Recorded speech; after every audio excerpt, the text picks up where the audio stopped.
Hello, hello, everyone. This is Andrew and JC, and this is yet another episode of Sasquatchers. I want to thank everybody for listening.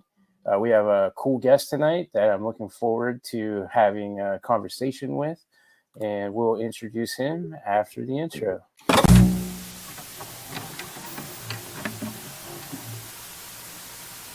The truth is out there. Never stop looking. Never be sheep. Always disrupt.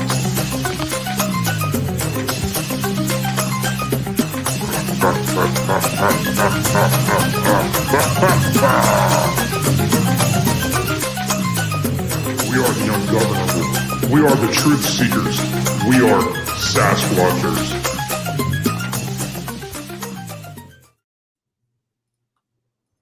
Then we are being joined by Shane Grove from the Shadows podcast, and this is part of like a sharecast thing that we did where we had a cool conversation with him right before this episode on his show, and so we invited him on, and we're gonna chat with him here a little bit on Sasquatchers. So without further ado, I'm gonna pass it over to Shane so he can introduce himself a little bit to you.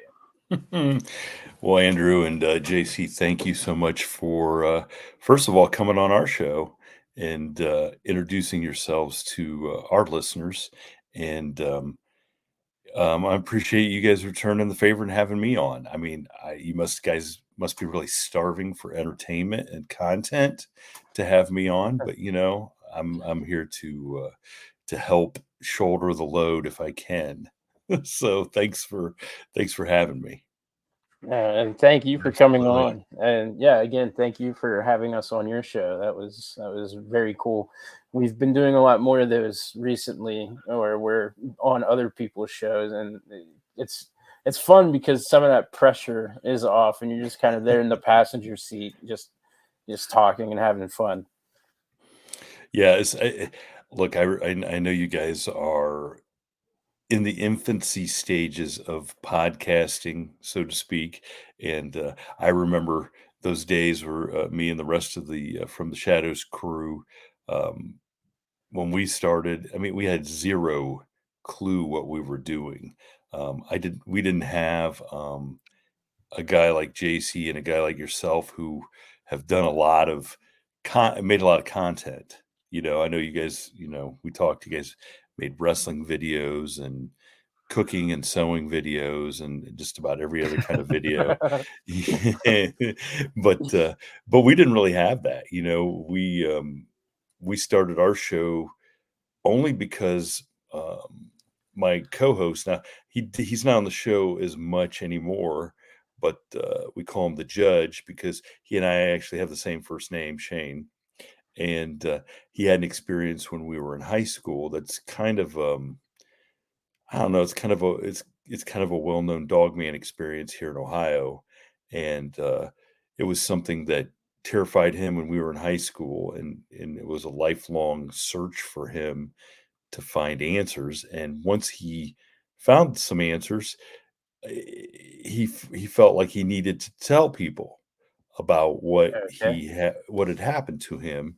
And he felt, because of his standing in the community as a judge, I mean, he's a real judge here in North Central Ohio, that he thought, not that it made his story any more credible, but he thought that it would make people feel more comfortable about their stories and their experiences if he was able to come forward and share his. And so he went on a couple shows, and the feedback was really good. And he's like, because this is what he does, he goes, "Hey man, we love talking about this stuff." And he goes, "I'd like to hear more people's stories." He goes, "Let's just start our own podcast."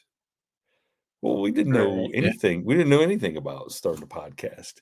And so because I had been in a movie with one of my buddies that we talked about, who used to be a pro wrestler, that they filmed here in North Central Ohio at the prison where Shawshank was filmed. It was called Escape from Death Block 13. And my buddy, the pro wrestler, Chris Hahn, he's like, "Hey, there's a guy that was in this movie that you were in a scene with, And of course, I didn't know this guy. I just met him when we did the scene. And he goes, he does a wrestling podcast over here for some of our wrestling. And so he got me together with Jason Lewis, and me and Jason and the judge. And in those early days, there's another gentleman, Jerry, who joined us for some stuff, started podcasting. We didn't have a clue what we were doing. And, but we did the same thing. You know, we reached out to a lot of other podcasters and so-called experts, to come on the show, and everybody was very gracious and came on. Nobody told us no. You know, well, Josh Gates has told or of course. he's told us no by never answering. You know, I don't know. Oh, at least he's just ignored you and not actually. Yeah. Well, we actually did have like sort of a connection to him, but we could never. He's one of the guys I'd like to have. He's on the list of about, you know, a couple guys that you'd love to have on the show to talk and pick their brains a little bit. You know, not saying we'd hang it up and quit the show, but you know, it would be kind of cool. It'd be kind of cool. We did that with the Pope. Yeah. Actually, some people might not know this, but the Vatican has an official email. So on our, I want to say, fourth, maybe fifth episode, we had a priest who was part of the church and recently had put out a book about being an exorcist. Yep. And Father Vincent Lampert. After we talked to the father, I thought it would be an exciting idea to kind of reach out to the Pope and see. You know, I didn't think that we would ever get a response, but I was kind of tickled by the idea of here is an intern in the Vatican who now is reading my invitation for the Pope to come on to Sasquatchers Paranormal Podcast. Speaking of the Vatican, I'll tell you guys a story that I've never shared on the podcast. Was I actually got our payphone. So this tells you how old I was. So back in my high school, we had a payphone that was by the lunchroom, and I made a collect call to the Vatican during a lunch period, and the next week the payphone was removed from the cafeteria. Now, all we got when I called the Vatican and tried to call collect was some guy like talking in an Italian, like an Italian accent, like he had no idea, like, you know, I'm talking back and forth. And it was just, you know, a bunch of high school kids being stupid, and I hung up. But apparently then I found out that, well, I was there when one of my other buddies called somebody in Mexico City collect, and somebody answered. And so I think those two combined got the payphone removed from our high school. Yeah. Don't call the Vatican. Don't call the Vatican. Or Mexico City. Just leave the Vatican alone. Yeah. Whatever you do. It's an expensive payphone. Yeah, exactly. But yeah, that's kind of our origin story is, you know, and that's how we got started. And people were very gracious to come on and be guests. And as we slowly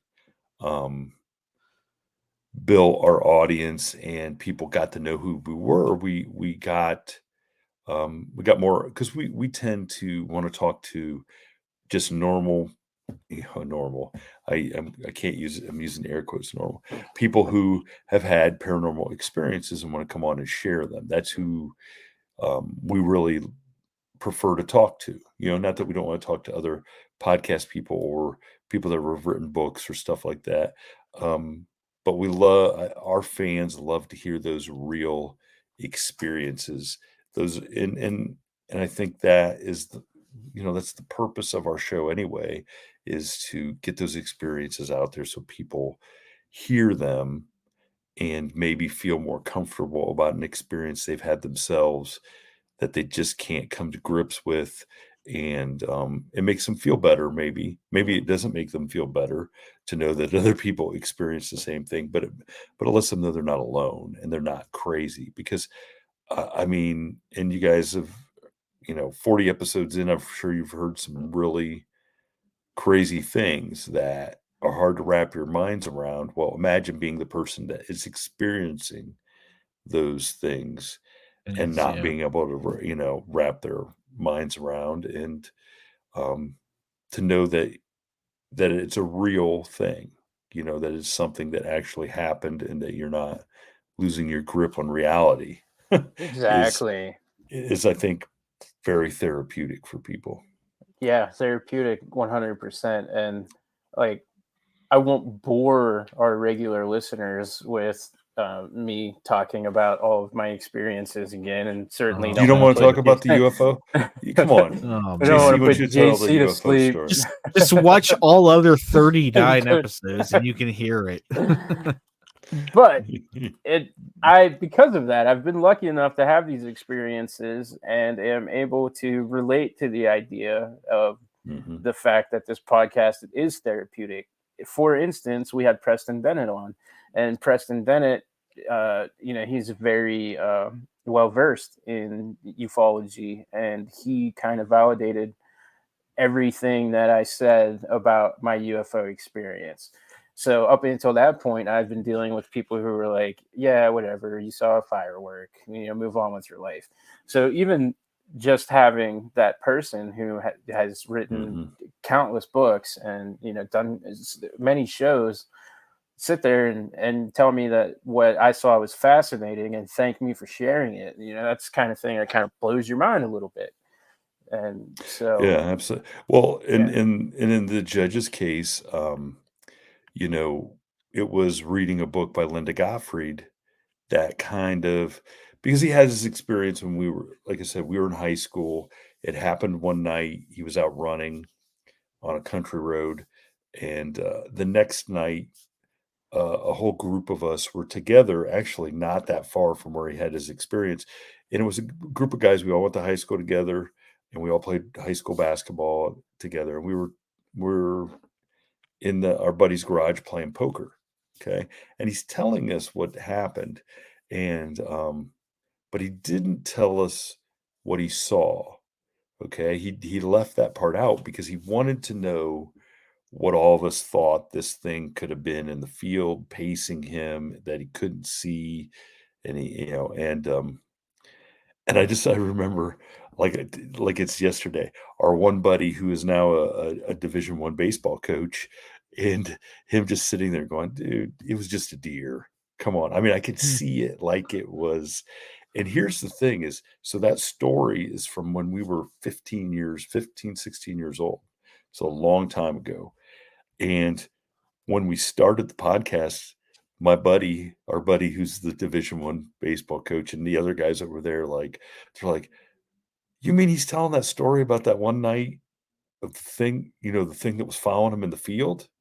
So they remember it. Okay, they Yeah. just didn't get the whole story. So they 30 some years later still remembered what how he was acting, telling the story, how emphatic he was. I mean, even though they didn't know the full story, the story he told still resonated with them 30 some years later. And so when he finally, reading the book of Linda's, and he called me up and he's like, "Dude, I now I know what I saw that night." And I was like, "You saw that night?" I go, "You never told us and he started telling me, and he goes, "So if I'd have told you that's what I saw, what would you guys have said?" And I'm like, "Oh, we'd have told you were crazy. We'd have Sure. roasted you." Like, come on, man. And so when we were able to then finally have Linda on the show, she came on the show then, and she took his experience to another level because she shared with us some research she had been doing. And for those who don't know, Linda Gottfried is she was the reporter in Wisconsin where the quite a few farmers and people in the area were going to the police department seeing this upright dog. Okay. Yeah. And there was so many sightings that the police finally went to her. Like she went to the police saying, "Hey, I want to do a story on this." And they're just like, "Take the file. We don't know what to do with this stuff." And so she started doing her own investigations and research. And it was just, wrote books, The Beast of Bray Road, which got turned into Yep. turned into a cheesy movie that a friend of mine Sci is in. Sci-fi. Your friend is in The Beast of Bray Road. I love that movie. Tom Downey. Tom Downey is in The Beast of Bray Road. Yeah. Sci-fi original movie back when they were still good. Mm-hmm. Yeah, I had the DVD. Tom Downey is in that movie. I can't remember if he plays the sheriff or not, but we ended up having him on the show just to talk about the movie and what he thought about and then he ended up, like everybody else, he ended up having his own paranormal experiences that he shared with us from out east in Boston, from where his family vacations. But what Linda shared then was some stuff about Native American culture and how she had started comparing Native American burial grounds to dogman sightings up there in Wisconsin. And when she laid a map of one over the other, it was eerily, they coincided with one another. Everywhere there was an Indian burial mound, there was a dogman sighting. And almost exclusively around these Indian burial mounds were where dogman sightings took place. And so so it kind of blew our minds, like, okay, like how can that be there but not where we're at? Okay. And the judge's sighting took place, where he grew up on, and we all lived close to there. Our elementary school was right around the corner. And lo and behold, he got a hold of a map from Ohio that had Indian burial mounds. And in the two fields that were right next to the road and then perpendicular to the road were two Indian burial mounds. And we grew up there our whole lives. We had no clue there were Indian burial mounds there. But it took it to a whole new level, like, oh, okay, this is another layer to this. And so off we went. you when that stuff gets, I mean, I don't want to say validated, but when it gets, another level of coincidence, if you believe in coincidences, is shown to you, you have to start considering, well, it's there's more to it than just our imagination or a missighting of something else. I mean, and what else came of it was that, he appeared on another show and somebody else wrote an email to that show who lived in the area but did not identify themselves, but described where they lived at about the same time, and they had a similar experience. And it just, one thing after another kept adding up, and we're just like, okay. And so um that was what shot us out of the gate and made us want to talk to more people about their experiences. And we've all had, the judges had some other paranormal experiences. I've had a couple of experiences that I'm not sure what they are, but one's up there near, headed up towards JC, where he's at. Yeah, we had something in that area up there happen to all of us as a group. And so yeah, it's been kind of fun, and it's just interesting to learn this stuff. And the more you talk to people, the more you just know there's some stuff happening out there that we don't fully know. And anybody that wants to poo-poo it, they're missing out, and they're going through life with blinders on, which, hey, maybe it might be better to go through life with blinders on. I don't know. Yeah, I Sometimes. imagine Sometimes, especially when you're in a Ohio dog man is chasing you, it might be good to have those blinders. I find that super interesting because a very, very good friend of mine, we've met because of the shows that we do. Everybody knows him. His name is Matt Emsch. I'm not sure if you're familiar with him or not, but he runs the Yep. channel Planet 412 on Oh, YouTube. yeah. I've talked to him a little bit. He had the Dogman experience in Youngstown. Yes. Yeah, yeah, yeah, Yeah. exactly. Yeah. It's kind of it's weird how that is. I mean, if I had to guess, probably around the same age group too. So Yeah. it's Probably. Probably that's so. super weird to me. It kind of stood out immediately that geographically, it's you guys probably are. I mean, you're in the same state. I'm not sure how far away, but Well, and what's interesting is one of the earliest documented Dogman, like way before Bray Road, happened around Defiance, Ohio. Um, and they even have like they've had like a Dogman festival up there. But in the early 70s, they had some instances around, I believe, a train yard up there where different eyewitnesses saw what they described was a werewolf or a dog walking on its back legs. And that's one that's well known to the people who are deep into it, but it's it's like an afterthought. Okay.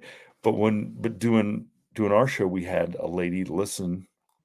Well, actually, she heard the judge's story and got a hold of us, and she had had a story down around outside of the Dayton, like the Germantown, Dayton area. Okay. And we didn't know, but there was a big dogman story from Germantown. And she didn't really even know it. Okay. But she had a dogman experience in the mid to late 70s. And it was way, and the judge will even tell you when we had her on, it's way too more terrifying than his experience.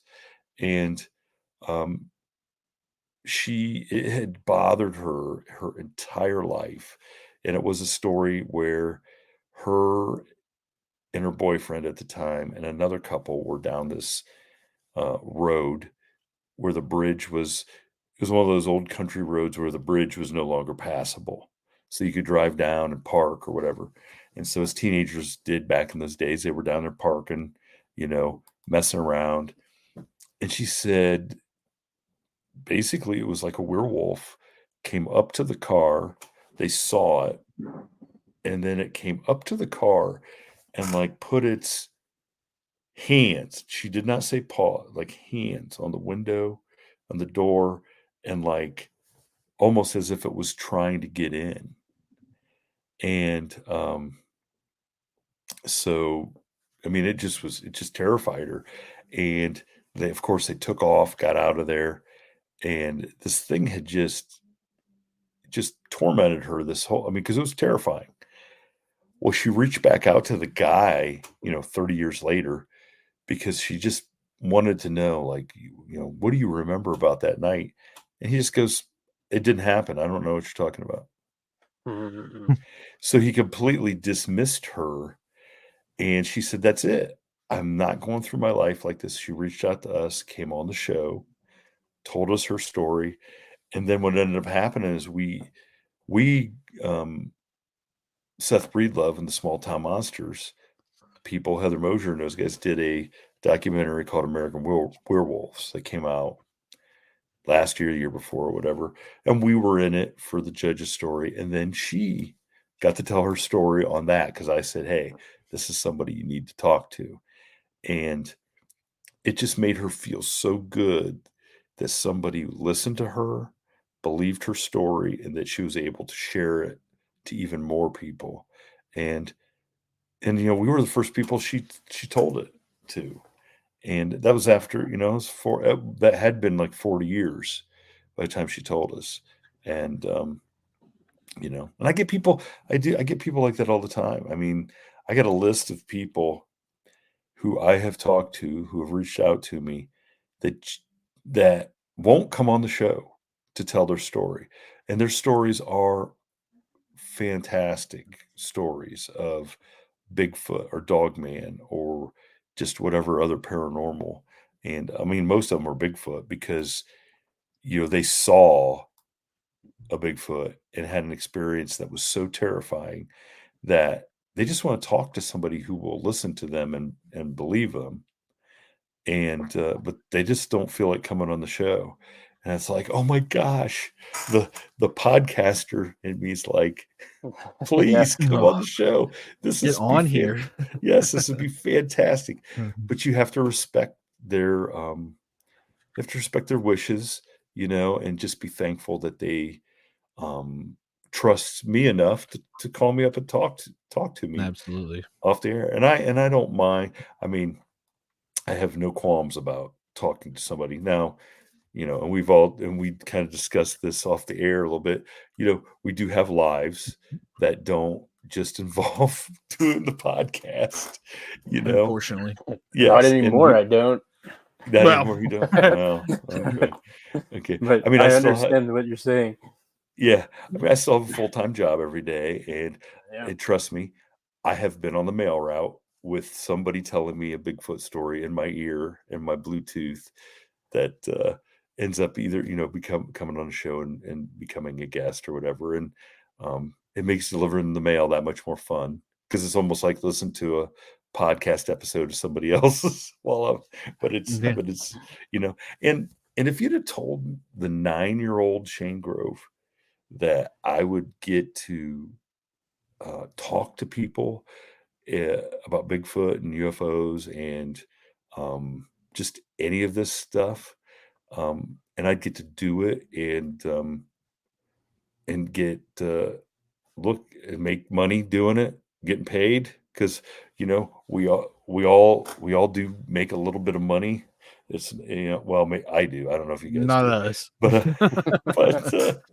but I mean, look, it's a job. I mean, it's a job, and we, and you do get to, if you get to a certain level, you do make a little bit from advertisers and stuff like that. And I mean, I don't think people should be under the illusion that we don't get, make some money. I mean, um, but if you'd have told me I got to make any kind of money or even get T-shirts or stickers or something, I'd have said, "Oh my God, sign me up!"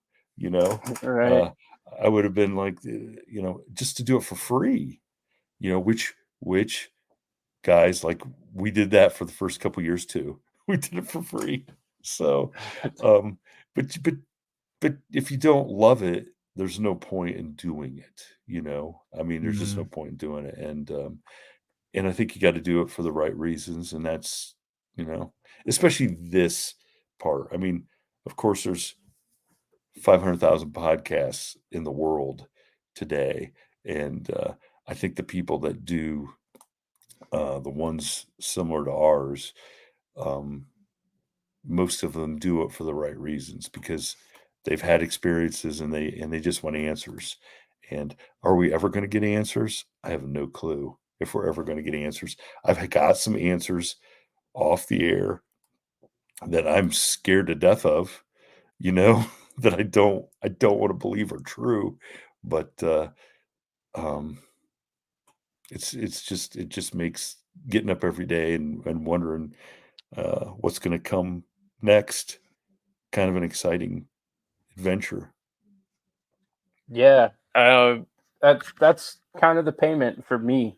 The 4 o'clock in the morning text that I send to JC because I'm obsessed with an Always. idea, or This, I get them all. Like, even when there's not an idea, I get them. He'll just be like, "Hey, what are you doing? Hey, what do you think about this?" but it's like it consumes me.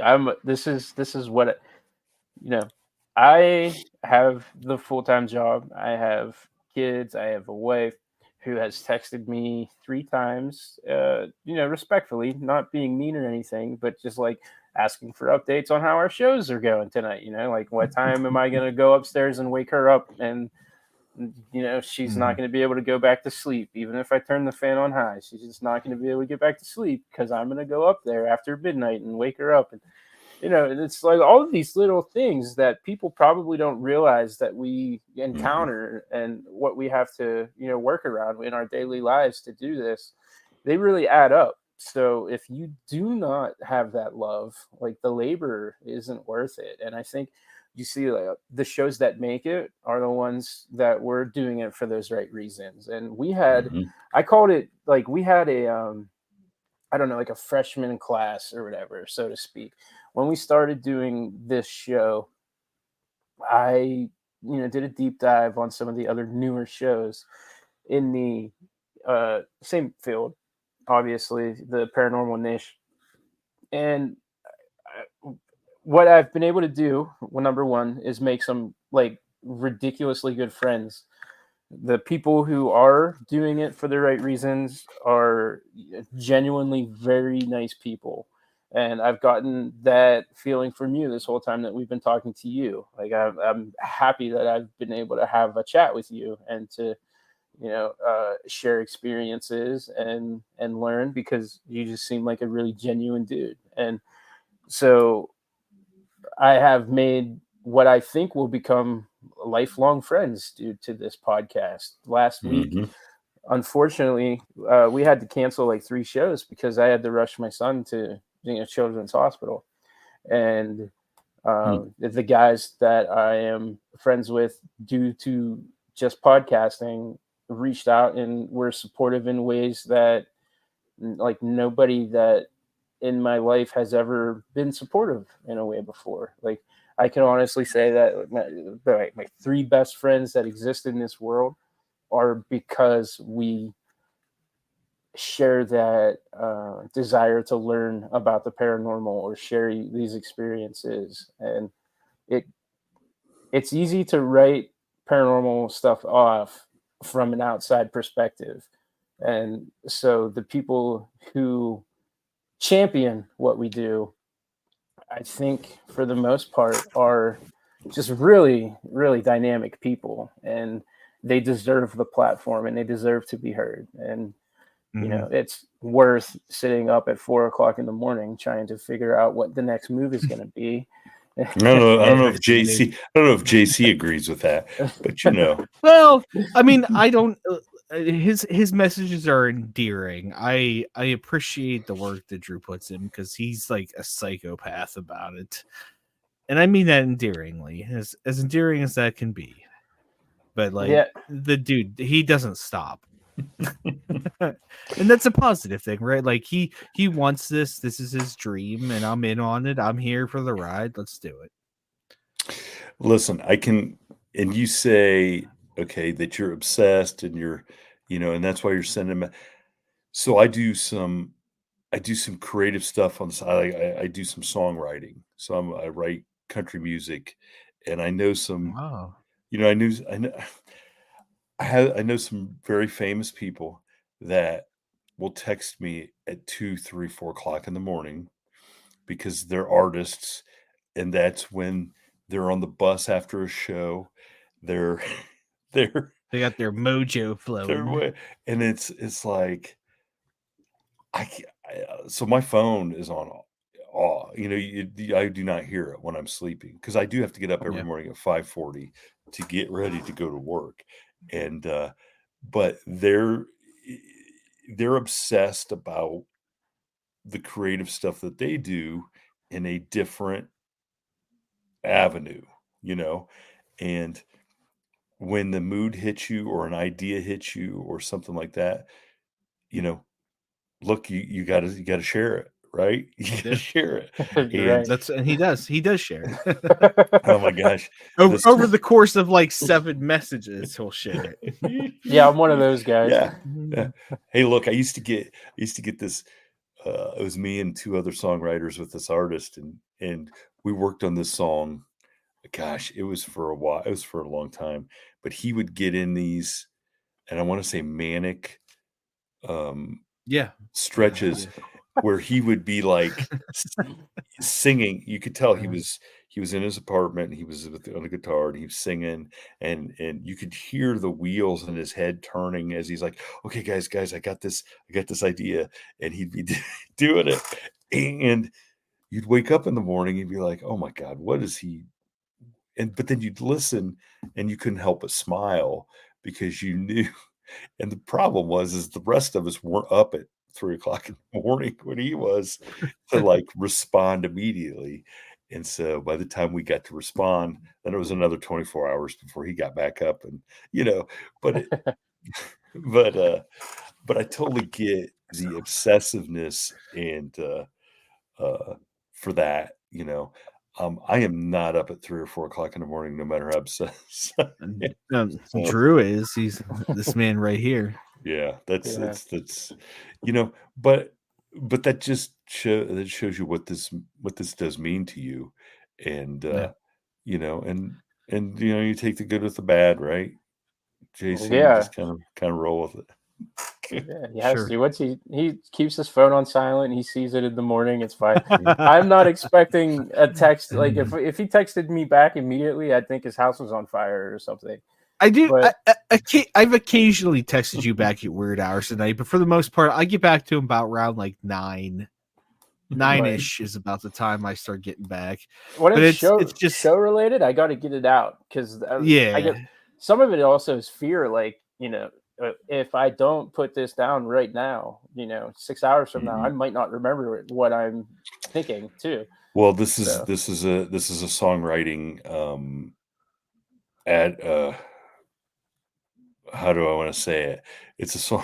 It's an adage that if you have a great idea and don't write it down but can't remember it, then it wasn't that good of an idea. So if it's a great idea, you're going to remember it. We wouldn't have anything that was the case. But not to stray too far away from kind of the topics at hand. I was curious. You had said that you like your whole group experienced something, and I was curious because I hate that you're talking with us this late when you have to be up that early in the morning. Can you tell us about that experience? Yeah. Okay. I'll give you. I'll give you a couple of the experience. So the first thing that I probably had was actually at the post office, which is kind of funny. The post office there in Bucyrus is the clerks. They were, for the longest time, they'd be there at like 2 or 3 in the morning, and that's when the first truck would come in to the post office, and it'd just be one by themselves sorting mail, and every single one of them, the 3 or 4 of them, they all had stories about things happening, whether they heard somebody say something or they heard noises, and they would go over to check like the drop box from the lobby, because that's the freaky thing in there is if you're in the back and in the morning, somebody can walk in the lobby and it could play tricks on your ears, okay, and you think you might be hearing something because it echoes in this lobby. But they all would double check and swear that they thought that there was a little kid or a little, I don't even want to say a little girl, but they all just thought that it felt like there was a kid messing around there. And so you'd hear these stories or whatever. And this is long before we ever thought about having a podcast or anything. And so I had a supervisor that she was sitting at her desk. I was the last carrier to come back on a Saturday. And as I walked in, the truck driver who was there to pick the mail up walked out past me. And the supervisor's desk was like in the middle of the room. And I looked over, and I'm not talking like 100 feet away. I'm talking like 20 feet away. And I look over as I'm pushing my car over to my case, and there's this girl standing there right now. The supervisor's sitting at her desk. The girl's at the corner of her desk, and the girl just kind of looks at me, smiles, and nods at me. Okay. No, I knew the supervisor had a daughter that would have been about the age of what this girl looked like. So I went over, got into my case, getting my mail that I brought back, sorted around, and I leaned back out and I'm like to the Ellie was her name. I go, Ellie, where'd your daughter go? And she looked at me and she goes, my daughter's not here. And now the night before, another carrier who had two daughters was in there when I got back, and her daughters were running around. Okay. And she said, you're thinking about yesterday with the other ladies with when her daughter. And I go, no, Ellie. I said, when I walked in here, there was a girl standing right at the corner of your desk who smiled at me. And I go, I thought that was your daughter. And Ellie's face lost all the color in her. I mean, it went totally white. And she goes, what? And I said, there was a girl standing right there. I saw her. I go, I nodded at her. She smiled at me. And I go, I just thought it was your daughter. And she goes, it's only me and you in here now that the truck driver left. And I just go, oh, okay. That was it. That was it. And so it's so what that so that experience right there, if I had never asked her where her daughter went, I'd have left thinking her daughter had been there and was like maybe in the back room, going to the bathroom, whatever. I'd have never known that little girl was not there. Okay. And so it always leads me to believe is when you're out in a crowd, okay, say you're at the county fair at Cedar Point at a Browns game or something. How many of those people aren't really there? Oh man, you're blowing my mind now. All of them. You know what I'm saying? Because I saw firsthand, like the girl was there, but not really there. I got no explanation. I mean, and I'd have never said I saw a ghost. I thought I saw a little girl. I mean, so I got nothing. I got nothing for that except that I saw this little girl standing there.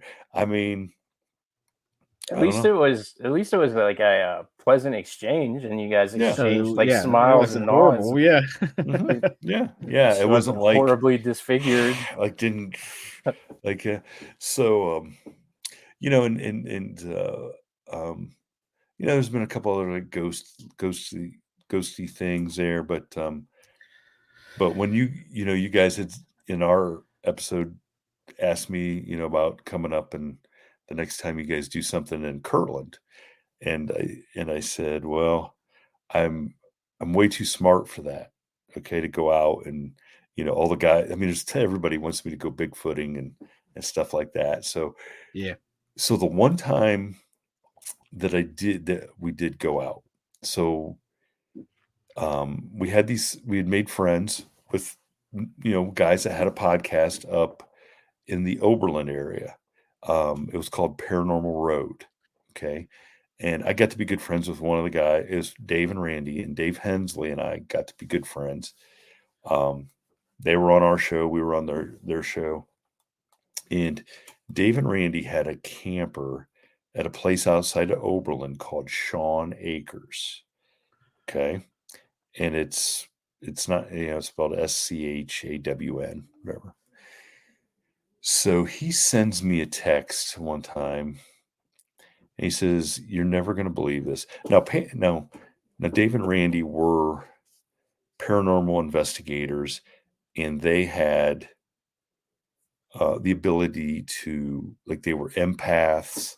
They could get messages, stuff from the other side, or ghosts or whatever that were there, or whatever. They had that ability to, they weren't psychics. I'm not going to say they were psychics, but they just they had a paranormal kind of intuition that they could communicate. So Dave texts me and he says, "Hey," he goes, "something really crazy happened this weekend at the campground. 7 or 8 of us heard something in the woods." And so this woods, it's behind Shawn Acres, is a woods that travels then along that river and then becomes part of the Cleveland Metro Parks. Okay. Yeah.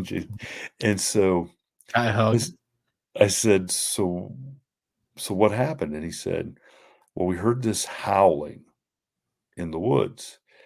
And he goes, it just totally, every single one of us in these 6 or 7 campers came out of our camper like, what the heck is going on?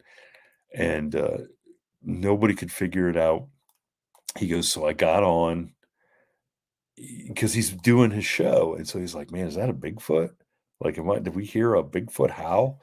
So he gets on and he finds this recording, and it's part of the Sierra sounds that he found. Okay. Okay. So he texts it to the group, and they are like, you recorded that? What we heard last night? And he goes, this is from like the 70s in California. They're like, what? That's exactly what we heard.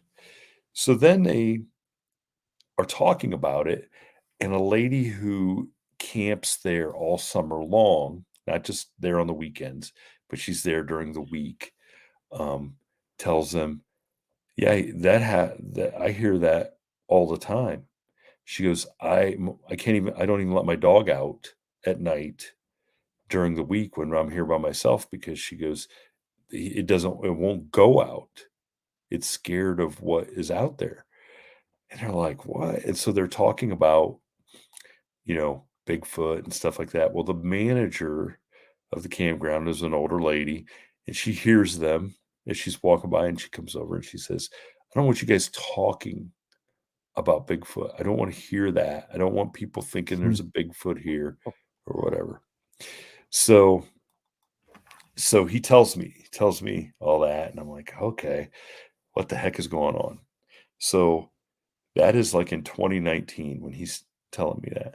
So here comes 2020, and over the winter, once they get back up to the campground, the campground manager, she comes to him and she goes, I got to talk to you about something. She said, my granddaughter and I saw it. Like, what do you mean saw it? She goes, we were driving down the road on the backside out there, and she goes, we saw Bigfoot.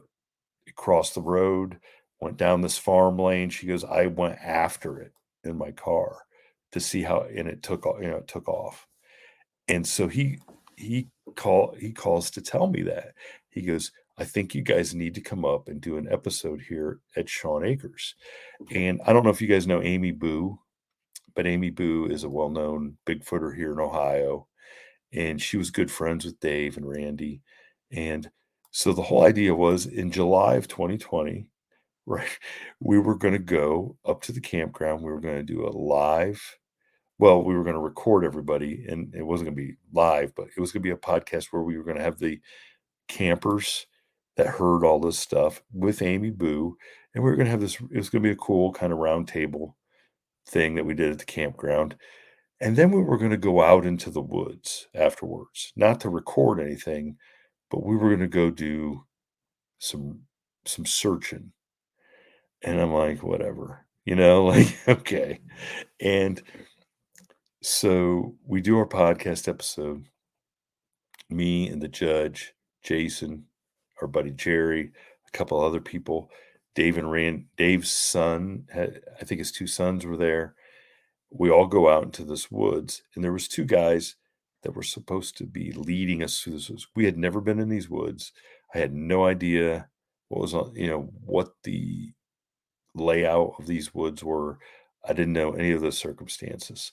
So we're in this woods, and it's so hot. It's July, I mean, the sweat's pouring off of me, pouring off of all of us. And we had 2 um I don't know that they were FLIR, but they were infrared cameras. Okay. So everything was charged. And I can't even tell you how far back in the woods we were, but we were back pretty far. And we get back there and there's like 11 of us. Okay. So what are we going to see with 11 of us traipsing back in the woods? Nothing. You know what I'm saying? I'm thinking this is ridiculous. So as we stand there, the infrared stuff goes dead. Both of them go dead. Just like that. Just like that. Oh. And and we're just kind of like, that's kind of weird. So as that happens, now the two guys that are supposed to be leading us have like walked off into the distance. I can't see them, but we're all standing there, and I'm like looking for these guys because like where, and I see this red light. Okay. And I just see this red light off in the distance. You know, I don't know how far away it was. And I lean over to Amy Boo and I said, "Do you see that red light?"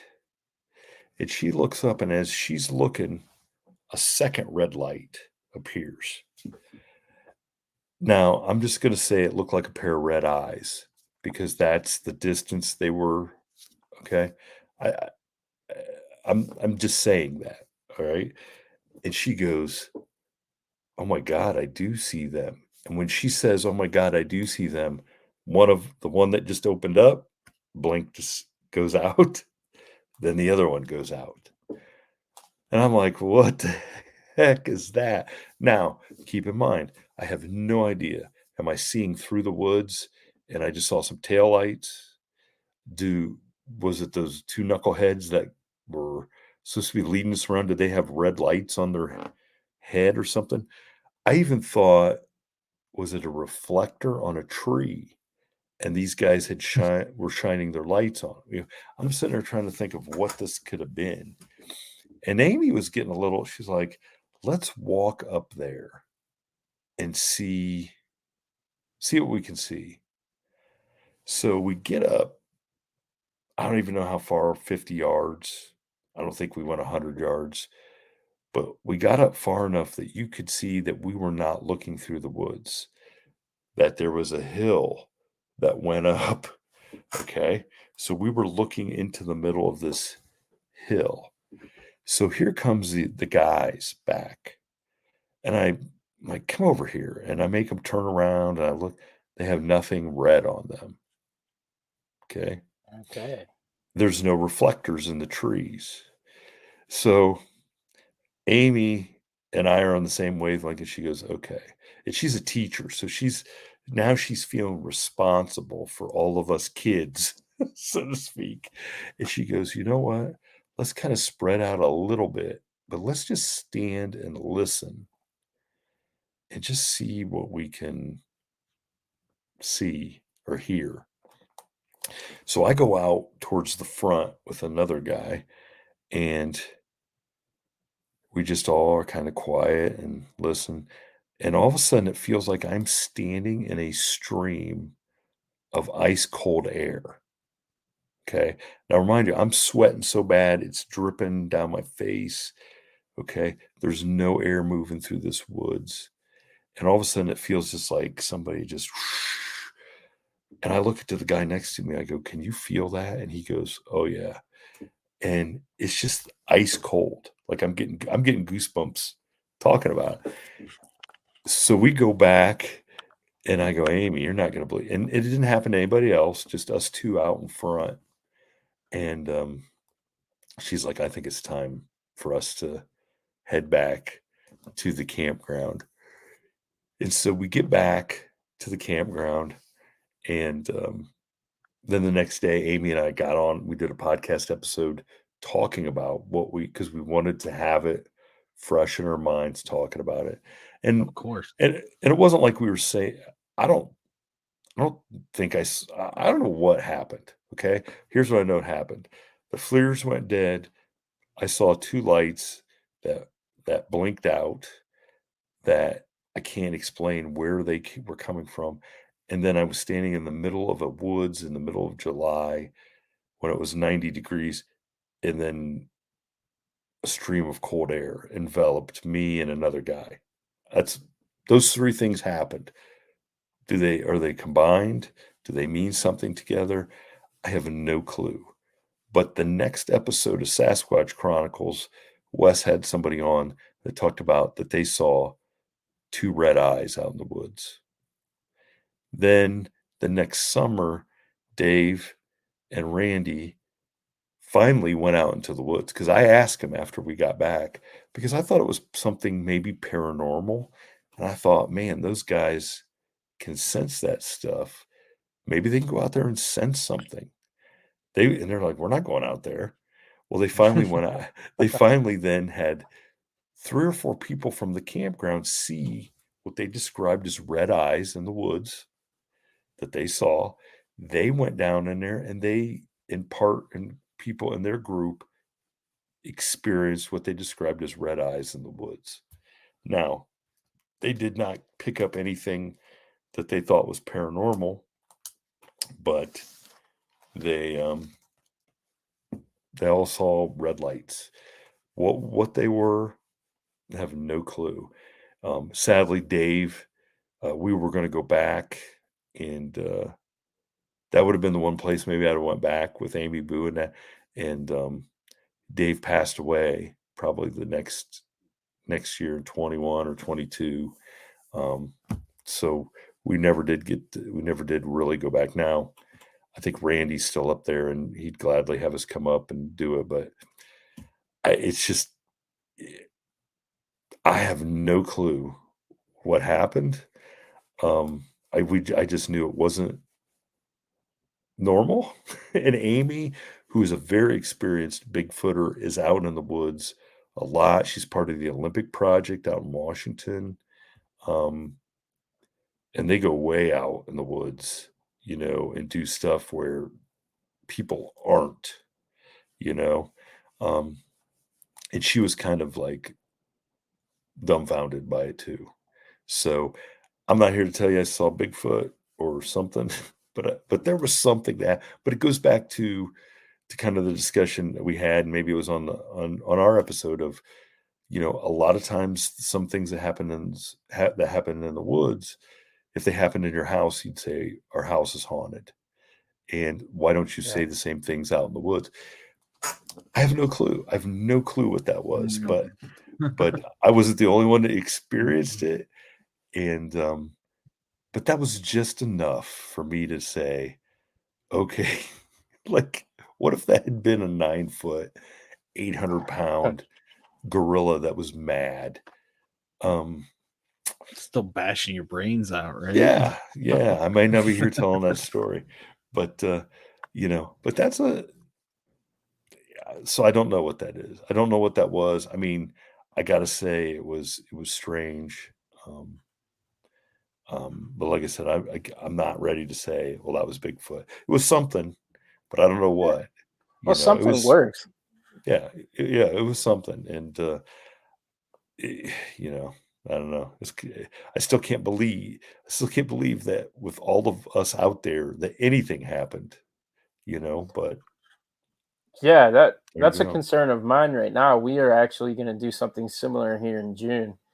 And we're going to go out and we're going to do a Sasquatch excursion. And there's a solid handful of people who are joining us. And that's been a fear in the back of my mind too, is that, if there is something out there, are we just going to be loud and trounce and disturb it and chase it away?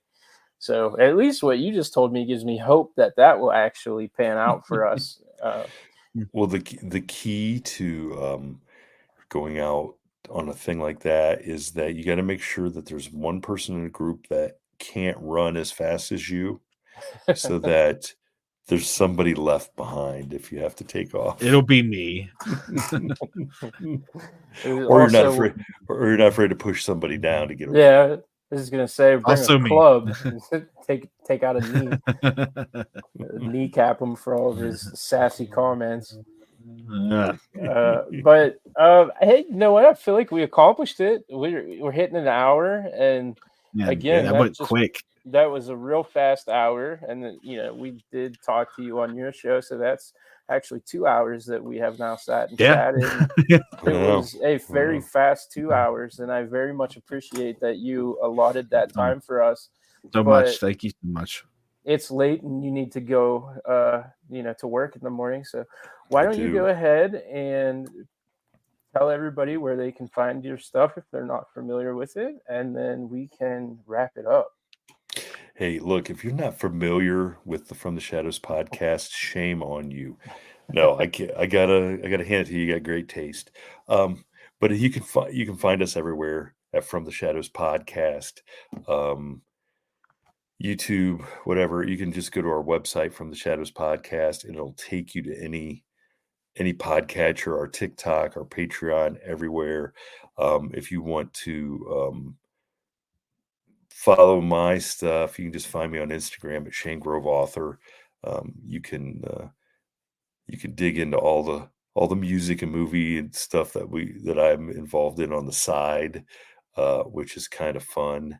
And we always kind of, we bring it into to the podcast because we do every Friday we release a paranormal episode, but on Wednesdays we have an episode that we call the Midweek Howl, and it is, well, we think it's funny. I'm not sure anybody else does. But when we started the podcast, I had a friend through music and movies who he used to be a highway patrolman, a sheriff's deputy, homeland security, and an air marshal. And he lives in the Ozarks. Okay. And he is one Okay. of the funniest storytellers around. But we could not use his name, so we gave him the moniker the Ozark Howler. So then the funny show became the Midweek Howl. And he started out by telling, like, if you go back to the early part ones of those, there's some of the funniest arrest stories you've ever heard. Okay, because he just has a way of telling those stories. Now it has evolved into, and it's taken a life of its own. You're basically listening to an hour phone call or half-hour phone call of me and him every week talking about stuff and or whatever. In fact, this week's episode, when we're recording this, we teamed up with Wes from Sasquatch Chronicles to do a historical World War II episode on a story that Wes included in one of his uh, regular Sasquatch Chronicles uh, Nice. episodes that he likes to do, but his fans don't so much love. They just want Sasquatch all the time, and and so he's just like, hey, dude, take this and run with it. And we kind of ran with it and put our own little twist on it and stuff. And it's a lot of fun to do those episodes, and the people that are in on the joke really like it. Um, it but I have to put a disclaimer out at the beginning that this is not a paranormal episode because the people that are there just for Bigfoot, they don't always appreciate some of our some of our stuff. But it's a lot of fun, and like I said, we've made a lot of good friends from fans, and I think we have a great community there of people, and yeah, it's fun. I mean, and like I said, we do it because we love it. So if your listeners want to come over and hang out with us, they're more than welcome. Go Just hang search, out. go come hang out and join in the fun or not the fun. I don't know, whatever. If you're a masochist and don't want to really have any fun and Mm. torture yourself, then go, come on. So, but no, hey, I appreciate you guys coming on our show, and thanks for having me on yours. All right. Yeah, absolutely. We should do it 100%. again sometime. Yes. Hey, listen, the next time I'll bring the judge with me. He has one of the best. Well, it's one of the worst, but it's one of the most fascinating ghost stories. And he's told it on some shows. Man, he can barely get through it. It chokes him up so bad. So Oh, wow. I think you guys would dig hearing that. It's a Oh yeah, for sure. really crazy ghost story. So, but yeah, Yeah. yeah, we'll stay in touch, and we'll do it again. All right, awesome. Yeah, everybody listening, if you haven't checked it out already, go check it out. And we'll include all the show links and stuff for everybody if they are not watching the video to see the link right now. Thank you again, and good night, everybody. We're gonna hit the outro here. All right.